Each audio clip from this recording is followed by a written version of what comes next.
आज हम बात करेंगे देव अनुष्ठान के नियम के बारे में। देव अनुष्ठान जब हम किसी कार्य हेतु, किसी साधना हेतु, दर्शन प्राप्ति हेतु, इष्ट प्राप्ति हेतु या कोई भी कार्य हेतु हम अपने देवी या देवता का अनुष्ठान करते हैं, उस अनुष्ठान में उसके कुछ नियम होते हैं जिन नियमों का पालन कर हम उस अनुष्ठान को पूर्ण करते हैं और मुझे मन वांछित फल मिलता है। आज उन्हीं विषयों पे हम प्रकाश डालने की पूर्ण कोशिश करेंगे।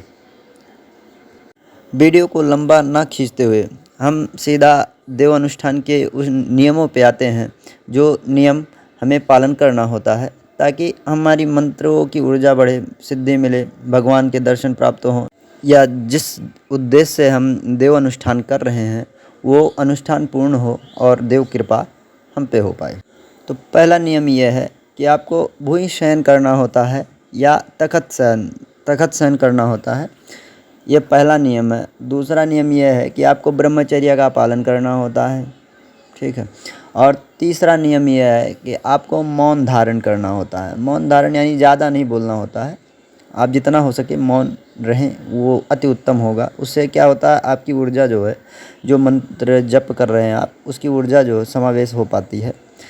और गुरु की सेवा अनिवार्य है, बिना गुरु के ज्ञान नहीं और ज्ञान के बिना कुछ भी नहीं। त्रिकाल स्नान भी बताया गया है, 3 काल में स्नान। अगर 3 काल में ना हो सके तो 2 पहर में स्नान करना आवश्यक होता है, सुबह और शाम। और पापों का त्याग करना होता है, अपनी दृष्टि को सही रखना होता है। पाप जितना हो सके पाप कम करना होता है। कम पाप करे ही ना तो अच्छा है, लेकिन अनजाने में ही कुछ पाप हो जाते हैं तो उसका भी ध्यान देना होता है। नित्य पूजन करना होता है ना, नित्य पूजन करना होता है। नित्य दान करना होता है, कुछ चाहे दीप दान करो या धूप दान करो, अनाज दान करो, नित्य दान करना होता है। और अपने जिस देवता को आप भजते हो, जिस भी देवता को, जैसे मान लिया मैं हनुमान जी महाराज को भजता हूँ तो हनुमान जी की प्रार्थना हमें रोज़ करना है, सुबह शाम करना है, ठीक है। और उनके नाम का कीर्तन भी अगर हो सके तो करें, भजन करें, ठीक है। देवता से प्रार्थना करें और अपने इष्ट तथा गुरु पर विश्वास रखें। आप जिन देवता को भजते हैं उनके ऊपर विश्वास करना अति आवश्यक है, क्योंकि विश्वास रहेगा तो आगे आपकी मनोकामना पूर्ण होती है। और आप जो भी मंत्र अपने गुरु से प्राप्त कर जपते हैं अपने देवता के लिए, उस पर पूर्ण रूप से आपके जो निष्ठा होती है ना, वो निष्ठा होनी चाहिए, तो आपका नैया पार है। जो इन नियमों का पालन करता है उसके मंत्र तो सिद्ध होते ही होते हैं और वो जिस भी उद्देश्य से वो अनुष्ठान करता है, देव अनुष्ठान करता है, वो परिपूर्ण होता ही होता है। देव अनुष्ठान के 5 अंग माने गए हैं।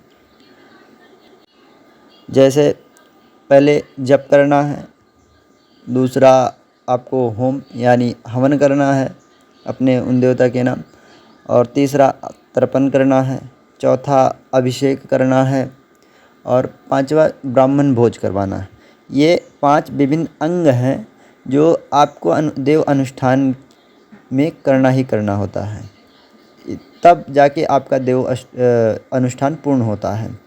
आप अपने देवता की जितने भी माला जप करते हैं उनका दशांश हवन करना होता है और उसका दशांश तर्पण, अभिषेक और ब्राह्मण भोज आवश्यकता अनुसार यथाशक्ति ब्राह्मण भोज करवा के उनको दक्षिणा देकर संपन्न कराना होता है। ये अनुष्ठान है, तब जाके आपका जो देव अनुष्ठान होता है वो परिपूर्ण होता है और आपको मनवांछित फल मिलते हैं। मुझे लगता है इससे ज़्यादा और कुछ नहीं होता देव अनुष्ठान में। यही सारे नियम का पालन करते हुए हमने भी कई सारे अनुष्ठान किए हैं और उसके फल मिलते हैं। आप भी करें और सदा सुखी रहें। भगवान भोलेनाथ की कृपा आप पे बनी रहे, हनुमान जी महाराज की कृपा आप पे बनी रहे। भगवान श्री राम के नाम का डंका बजता रहे। जय श्री राम, जय श्री सीताराम।